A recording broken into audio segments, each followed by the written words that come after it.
Revanth Reddy PCC meeting లో దేవతలపై అనుచిత వ్యాఖ్యలు మాట్లాడడం అస్సలు సరికాదు. ఎంఐఎం అంటేనే కాంగ్రెస్, కాంగ్రెస్ అంటేనే ఎంఐఎం అని మాట్లాడితే నిన్ను ఏ రకంగా మేము ఊహించుకోవాలి? అయ్యప్ప స్వామి భక్తులను మాల వేసుకుంటే సెలవులు తీసుకోవద్దు, డ్యూటీకి రావద్దని చెప్తావు. నీ కాంగ్రెస్ కార్పొరేటర్లు జాతీయ గీతాన్ని నిలబడకుండా అవమానిస్తారు. లేకపోతే ఎంఐఎం ఎమ్మెల్యే హిందువులను టైం వస్తే గల్లీలు సరిపోకుండా ఉరికిచ్చి ఉరికిచ్చి కొడతామంటారు. ఇవాళ తెలంగాణలో రేవంత్ రెడ్డి కాంగ్రెస్ ప్రభుత్వం ఇచ్చిన స్వేచ్ఛ కాదా? వాళ్ళు అలాగే మాట్లాడతారు. వాళ్ళని మించి నువ్వు ఇలా స్టేజ్ మీద మాట్లాడుతున్నావు అంటే ఈ తెలంగాణ రాష్ట్ర దౌర్భాగ్య పరిస్థితి ఎలా ఉంది?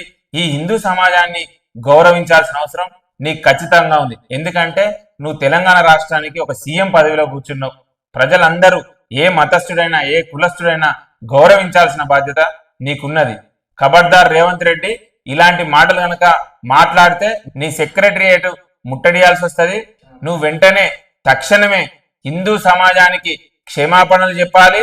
ఇంకొకసారి అగౌరవంగా మాట్లాడనని, తూచా తప్పకుండా ఈ హిందూ సాంప్రదాయ సనాతన ధర్మానికి కట్టుబడి ఉంటానని ఖచ్చితంగా తెలియజేయాల్సిన అవసరం ఉంది.